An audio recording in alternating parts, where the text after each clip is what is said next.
2026 ജനുവരി 24 വെളുപ്പിനെ ഏകദേശം 1 മണിക്ക് ആഗ്രയിലെ ജവാഹർ ബ്രിഡ്ജിന് മുകളിൽ ഒരു ചാക്ക് കെട്ട് നാട്ടുകാരുടെ ശ്രദ്ധയിൽപ്പെടുകയാണ്. ആ ചാക്കിൻ്റെ അകത്ത് എന്തോ ഭാരമുള്ള സാധനം അങ്ങനെ ഇരിക്കുകയാണ്. പക്ഷേ ചാക്കിൻ്റെ ആ ഒരു ആകൃതിയിലാണ് നാട്ടുകാർക്ക് സംശയം വന്നത്. കാരണം അതൊരു മനുഷ്യനെയൊക്കെ ചാക്കിലാക്കി കെട്ടിവെച്ചാൽ ഉള്ളതുപോലെയുണ്ട്. അതുകൊണ്ട് തന്നെ ആ ചാക്ക് തുറന്നു നോക്കാൻ നാട്ടുകാരും ധൈര്യപ്പെട്ടില്ല. അവർ ഉടനെ തന്നെ അടുത്തുള്ള എത്മതുള്ള പോലീസ് സ്റ്റേഷനിലേക്ക് വിവരം അറിയിച്ചു. പോലീസ് ഉടനെ തന്നെ സംഭവസ്ഥലത്തെത്തി ചാക്ക് തുറന്ന് പരിശോധിച്ചു. ഏവരെയും ഞെട്ടിക്കുന്ന ഒരു കാഴ്ചയാണ് അവർ കണ്ടത്. ഒരു തലയില്ലാത്ത മൃതദേഹമാണ് ചാക്കിൻ്റെ ഉള്ളിൽ. ഒറ്റ നോട്ടത്തിൽ തന്നെ അതൊരു സ്ത്രീയുടെ മൃതദേഹമാണെന്ന് പോലീസ് തിരിച്ചറിഞ്ഞു. കൂടാതെ ആ മൃതദേഹം പൂർണ്ണ നഗ്നവുമായിരുന്നു. ഫോറൻസിക് വിദഗ്ധരുടെ പരിശോധനയ്ക്ക് ശേഷം ആ മൃതദേഹം മോർച്ചറിയിലേക്ക് മാറ്റുകയും ആ സ്ഥലം പോലീസിൻ്റെ നിരീക്ഷണത്തിന് വിധേയമാക്കുകയും ചെയ്തു. ആരോ ഒരു സ്ത്രീയെ കൊലപ്പെടുത്തിയ ശേഷം തല അറുത്തുമാറ്റി ഉടൽ ഒരു ചാക്കിൽ കെട്ടി പാലത്തിൽ ഉപേക്ഷിച്ചിരിക്കുകയാണ്. സ്റ്റേഷനിലെത്തിയ പോലീസുകാർ ആദ്യം ചെയ്തത് തൊട്ടടുത്ത ദിവസങ്ങളിലായി ആഗ്ര സ്റ്റേഷൻ പരിധിയിൽ ഏതെങ്കിലും മിസ്സിംഗ് കേസുകൾ രജിസ്റ്റർ ചെയ്തിട്ടുണ്ടോ എന്ന് അന്വേഷിക്കുക എന്നതാണ്. ഈ വിവരം എല്ലാ സ്റ്റേഷനിലേക്കും അവർ അറിയിക്കുകയും ചെയ്തു. അപ്പോഴാണ് ട്രാൻസിമിന പോലീസ് സ്റ്റേഷനിൽ ഒരു മിസ്സിംഗ് കേസ് രജിസ്റ്റർ ചെയ്തിട്ടുണ്ടെന്ന് വിവരം ലഭിക്കുന്നത്. ആ കേസ് ഇങ്ങനെയാണ്.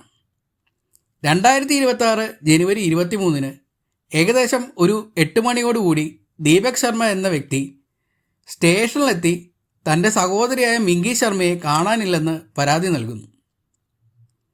മിങ്കി ശർമ്മ ആഗ്രയിലുള്ള സഞ്ജയ് പ്ലേസ് എന്ന സ്ഥലത്ത് ഒരു പ്രൈവറ്റ് കമ്പനിയിൽ HR മാനേജറായി ജോലി ചെയ്തു വരികയായിരുന്നു. ജനുവരി 23 ഉച്ചയ്ക്ക് 2 മണിക്ക് ജോലി സ്ഥലത്തേക്ക് ആണെന്നും പറഞ്ഞാണ് യുവതി വീട്ടിൽ നിന്നിറങ്ങിയത്. സാധാരണയായി വീട്ടിലേക്ക് മടങ്ങി വരുന്ന ആ ഒരു സമയം കഴിഞ്ഞപ്പോൾ യുവതിയുടെ അമ്മ അവളുടെ ഫോണിലേക്ക് വിളിച്ചു. എന്നാൽ ആ ഫോൺ സ്വിച്ച് ഓഫ് ആയിരുന്നു. അതിനുശേഷം സഹോദരനായ ദീപക്കും പിതാവും നിരവധി തവണ അവളുടെ ഫോണിലേക്ക് വിളിച്ചു. എന്നാൽ ഒരു തരത്തിലുള്ള പ്രതികരണവും ഉണ്ടായിരുന്നില്ല. എന്തോ ഒരു പന്തികേട് തോന്നിയ ദീപക് സഹോദരിയുടെ കൂടെ ജോലി ചെയ്യുന്ന ആളുകളോട് വിളിച്ച് അവളെക്കുറിച്ച് അന്വേഷിച്ചിരുന്നു. എന്നാൽ അന്നേ ദിവസം അവളെ ആരും കണ്ടിട്ടില്ല. മിങ്കിയുടെ തിരോധാനത്തിൻ്റെ വാർത്തയറിഞ്ഞ അവളുടെ അടുത്ത സുഹൃത്തായ വിനയ് സിംഗും മിങ്കിയുടെ സഹോദരനോടൊപ്പം പോലീസ് സ്റ്റേഷനിലെത്തിയിരുന്നു. പോലീസ് യുവതിയുടെ അടുത്ത സുഹൃത്തുക്കളെയും അവൾ പോകുവാൻ സാധ്യതയുള്ള സ്ഥലങ്ങളും പരിശോധിച്ചു. എന്നാൽ ഒരു തരത്തിലുള്ള ഫലവും ഉണ്ടായില്ല. മിങ്കി അവളുടെ സ്വന്തം സ്കൂട്ടറിലാണ് ജോലി സ്ഥലത്തേക്ക് പോയത്. പോലീസ് അവളുടെ ഫോൺ ലൊക്കേഷൻ ട്രേസ് ചെയ്യുമ്പോൾ അന്നേ ദിവസം ഉച്ച കഴിഞ്ഞ് 3 മണി തൊട്ട് ഓഫീസിൻ്റെ പരിധിയിൽ അവളുടെ ഫോൺ ലൊക്കേഷൻ കാണിക്കുന്നുണ്ട്. അതിനർത്ഥം അവൾ ഓഫീസിൽ എത്തിയിരിക്കാം. ഏതാനും മണിക്കൂറുകൾക്കുള്ളിൽ അവളുടെ ഫോൺ സ്വിച്ച് ഓഫ് ആകുകയും ചെയ്തു. പോലീസ് ആ ഓഫീസിലെത്തി പരിശോധന നടത്തിയെങ്കിലും അവളെ കണ്ടെത്താൻ സാധിക്കുന്നില്ല. അപ്പോഴാണ് പിറ്റേന്ന് എത്മതുള്ള പോലീസ് സ്റ്റേഷനിൽ നിന്ന് കോൾ വരുന്നതും ജവാഹർ ബ്രിഡ്ജിൽ നിന്നും ഒരു മൃതദേഹം കിട്ടിയ കാര്യം അവർ അറിയിക്കുന്നതും. അങ്ങനെ മൃതദേഹം തിരിച്ചറിയുന്നതിന് വേണ്ടി മിങ്കിയുടെ സഹോദരനെയും കൂട്ടി പോലീസ് മോർച്ചറിയിലെത്തി. അവിടെ എത്തിയ ദീപകിന് പൂർണ്ണ നഗ്നമായ ആ മൃതദേഹം തിരിച്ചറിയാൻ കഴിയുന്നില്ല. തൻ്റെ സഹോദരി ഉപയോഗിക്കുന്ന വസ്ത്രമോ ആഭരണമോ ഒന്നും തന്നെ ബോഡിയിലുണ്ടായിരുന്നില്ല. പെട്ടെന്നാണ് ദീപക് ഒരു കാര്യം ശ്രദ്ധിച്ചത്. ആ മരിച്ച സ്ത്രീയുടെ വിരലുകളിലെ നെയിൽ പോളിഷ്. അത് തൻ്റെ സഹോദരി ഉപയോഗിക്കുന്ന തരത്തിലുള്ളതാണ്. അവൾ എപ്പോഴും ഗോൾഡൻ കളർ നെയിൽ പോളിഷാണ് ഉപയോഗിക്കാറ്. അങ്ങനെ ആ മൃതദേഹം മിങ്കി ശർമ്മയുടെ ശരീരമാണെന്ന് സഹോദരൻ ദീപക് തിരിച്ചറിഞ്ഞു. ബോഡി ഐഡൻറ്റിഫൈ ചെയ്ത ശേഷം മിങ്കിയുടെ ജോലി സ്ഥലത്തിനടുത്തുള്ള CCTV ദൃശ്യങ്ങൾ പോലീസ് പരിശോധിക്കാൻ തുടങ്ങി. അപ്പോഴാണ് CCTVയിലെ ചില ദൃശ്യങ്ങൾ ഒരാളിലേക്ക് കേന്ദ്രീകരിക്കുന്നത്. അന്നേ ദിവസം മിങ്കി ശർമ്മയെ കൂടാതെ അവളുടെ സുഹൃത്തായ വിനയ് സിംഗും ഓഫീസിൽ എത്തിയിരുന്നു. എന്നാൽ മിങ്കിയെക്കുറിച്ച് ഒന്നും അറിയില്ലെന്നും അവളെ കണ്ടില്ല എന്നുമാണ് വിനയ് ദീപകിനോട് പറഞ്ഞിരുന്നത്. വിനയുടെ പെരുമാറ്റത്തിൽ ആദ്യം മുതൽ തന്നെ ദീപകിന് ചില സംശയങ്ങൾ തോന്നിയിരുന്നു. കാരണം മിങ്കിയും വിനയും തമ്മിൽ നല്ല അടുപ്പത്തിലായിരുന്നു. എന്നാൽ അവളെ കാണാനില്ലെന്ന് കേട്ടിട്ട് പോലും അയാൾക്ക് പ്രത്യേകിച്ച് ഒരു ഞെട്ടലും ഉണ്ടായില്ല. അവളെ അന്വേഷിക്കാൻ കൂടെ വരണമെന്ന് ദീപക് ആവശ്യപ്പെട്ടപ്പോൾ ആദ്യം വിനയ് ഒഴിഞ്ഞുമാറി. എന്നാൽ ദീപക് നിർബന്ധിച്ചപ്പോഴാണ് വിനയ് വരുന്നത്. പോലീസ് ഉടനെ തന്നെ ബാക്കി CCTV ദൃശ്യങ്ങൾ പരിശോധിച്ചപ്പോഴാണ് വിനയ് അവരുടെ ഓഫീസിൻ്റെ അകത്ത് നിന്ന് ഒരു ചാക്കിൽ ഭാരമുള്ള എന്തോ ഒന്ന് എടുത്തുകൊണ്ടുവരുന്നത്. ചാക്ക് മിങ്കിയുടെ സ്കൂട്ടറിൽ വെച്ച ശേഷം ആ സ്കൂട്ടറുമായി വിനയ് പോകുന്നത് ദൃശ്യങ്ങളിൽ കാണാം. അയാൾ പോയിരിക്കുന്നത് ജവാഹർ ബ്രിഡ്ജിൻ്റെ അടുത്തേക്കാണെന്ന് പോലീസ് സ്ഥിരീകരിച്ചു. ഉടനെ തന്നെ വിനയെ പോലീസ് കസ്റ്റഡിയിലെടുത്ത് ചോദ്യം ചെയ്യാൻ തുടങ്ങി. നീണ്ട സമയത്തെ ചോദ്യം ചെയ്യലിനൊടുവിൽ കുറച്ച് കാര്യങ്ങൾ വിനയ് പറഞ്ഞു തുടങ്ങി. ആഗ്രയിലുള്ള ഒരു പ്രൈവറ്റ് കമ്പനിയിൽ മിങ്കിയും വിനയും ഒരുമിച്ച് ജോലി ചെയ്യാൻ തുടങ്ങിയിട്ട് വർഷങ്ങളായി. മിങ്കി അവിടുത്തെ HR മാനേജറും വിനയ് അവിടുത്തെ കമ്പ്യൂട്ടർ ഓപ്പറേറ്ററുമായിട്ടാണ് ജോലി ചെയ്തിരുന്നത്. അവർ തമ്മിൽ 2 വർഷത്തോളമായി അടുപ്പത്തിലുമായിരുന്നു. എന്നാൽ കുറച്ച് മാസങ്ങളായി മിങ്കിയിൽ ചില മാറ്റങ്ങൾ വിനയ്ക്ക് തോന്നി.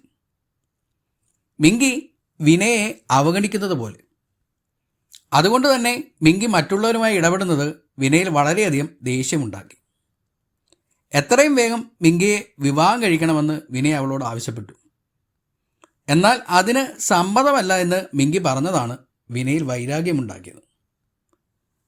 അങ്ങനെയാണ് ഓഫീസിൽ ആരുമില്ലാതിരുന്ന ഒരു ദിവസം തനിക്ക് സംസാരിക്കണം എന്ന് പറഞ്ഞ് മിങ്കിയെ വിനയ് ഓഫീസിലേക്ക് വിളിച്ചു വരുത്തുന്നത്. അവിടെ വെച്ച് അവർ ഇരുവരും തമ്മിൽ നല്ല രീതിയിലുള്ള ഒരു വാക്കുതർക്കം തന്നെ ഉണ്ടാവുകയാണ്.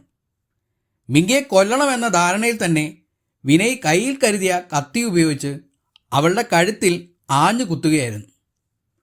ഒന്ന് എതിർക്കാനുള്ള സമയം പോലും മിങ്കിക്ക് കിട്ടിയിരുന്നില്ല. തുടരെ 8 തവണയാണ് അവൻ അവളുടെ കഴുത്തിൽ ആ കത്തി കുത്തിയിറക്കിയത്. രക്തത്തിൽ കുളിച്ച മിങ്കി തൽക്ഷണം തന്നെ മരിച്ചിരുന്നു. കുത്താൻ ഉപയോഗിച്ച അതേ കത്തി കൊണ്ട് തന്നെ വിനയ് മിങ്കിയുടെ തല അറുത്തു മാറ്റുകയും മൃതദേഹം 2 ചാക്കുകളിൽ ആക്കുകയുമായിരുന്നു. തലയും അവൾ ധരിച്ചിരുന്ന ആ വസ്ത്രവും അവളുടെ ബാഗും ഫോണുമെല്ലാം ഒരു ചാക്കിലും ഉടൽ മറ്റൊരു ചാക്കിലും ആക്കുകയാണ് വിനയ് ചെയ്തത്. അതിനുശേഷം ആ ഓഫീസ് റൂം നന്നായി കഴുകി വൃത്തിയാക്കി വിനയ് ഫിനോയിലും ഒഴിച്ചിരുന്നു. ആ 2 ചാക്കുകളുമായി ഓഫീസിൽ നിന്നിറങ്ങിയ വിനയ് ചാക്ക് മിങ്കിയുടെ സ്കൂട്ടറിൽ തന്നെ വെച്ച് ആ സ്കൂട്ടറുമായി ജവാഹർ ബ്രിഡ്ജിലേക്ക് പോവുകയായിരുന്നു. ബ്രിഡ്ജിൻ്റെ താഴേക്ക്, അതായത് യമുന നദിയിലേക്ക് ചാക്കുകൾ വലിച്ചെറിയാനായിരുന്നു വിനയുടെ പ്ലാൻ. എന്നാൽ ആ സമയത്ത് ബ്രിഡ്ജിൽ നിരവധി ആളുകളുണ്ടായിരുന്നു. അതുകൊണ്ട് തന്നെ വിനയ്ക്ക് മിങ്കിയുടെ ഉടലടങ്ങിയ ആ ചാക്ക് വലിച്ചെറിയാൻ സാധിക്കാതെ ആ പാലത്തിൽ തന്നെ ഉപേക്ഷിക്കേണ്ടി വന്നു. ശേഷം സ്കൂട്ടറുമായി അവിടെ നിന്നും തടി തപ്പുകയാണ് വിനയ് ചെയ്തത്. അതിനുശേഷം ആഗ്രയിലുള്ള ജർണ എന്ന വനത്തിനുള്ളിലെ ഒരു അഴുക്കുചാലിൽ മിങ്കിയുടെ തലയും വസ്ത്രവും ആ ഫോണും അടങ്ങുന്ന ചാക്ക് ഉപേക്ഷിക്കുകയായിരുന്നു. അതിന് അടുത്ത് തന്നെ മിങ്കിയുടെ ആ സ്കൂട്ടറും വിനയ് ഉപേക്ഷിച്ചു. പിന്നീട് ഒന്നും സംഭവിക്കാത്തതുപോലെ അയാൾ വീട്ടിലേക്ക് മടങ്ങുകയും ചെയ്തു. ചോദ്യം ചെയ്യലിനൊടുവിൽ പ്രതിയെ അറസ്റ്റ് രേഖപ്പെടുത്തി സംഭവ സ്ഥലത്തെത്തിച്ച് തെളിവെടുപ്പ് നടത്തി. വിനയ് പറഞ്ഞതുപോലെ മിങ്കിയുടെ തലയും ഫോണും ആഭരണങ്ങളും അടങ്ങിയ ചാക്ക് ജർണാവനത്തിനുള്ളിൽ നിന്നും പോലീസ് കണ്ടെടുത്തു. ശേഷം പ്രതിയെ കോടതിയിൽ ഹാജരാക്കുകയും ചെയ്തു. കൃത്യം നടന്ന് വെറും 48 മണിക്കൂറിനുള്ളിൽ തന്നെ പ്രതിയെ പോലീസ് കണ്ടെത്തുകയായിരുന്നു. കൊലപാതകം, തെളിവ് നശിപ്പിക്കൽ എന്നിവയാണ് വിനയ്ക്കെതിരായ കുറ്റങ്ങൾ. ഈ കേസിൻ്റെ വിചാരണ നടന്നുകൊണ്ടിരിക്കുകയാണ്. ഈ ചാനലിൽ വരുന്ന വീഡിയോ തുടർന്നും കാണാൻ ചാനൽ സബ്സ്ക്രൈബ് ചെയ്ത് വെക്കുമല്ലോ. വീഡിയോയെ പറ്റിയുള്ള നിങ്ങളുടെ അഭിപ്രായങ്ങളും നിർദ്ദേശങ്ങളും കമൻറ്റിൽ രേഖപ്പെടുത്തുക. നിങ്ങളുടെ മുമ്പിൽ ഇത് അവതരിപ്പിച്ചത് നിങ്ങളുടെ സ്വന്തം KL ടോക്സ്.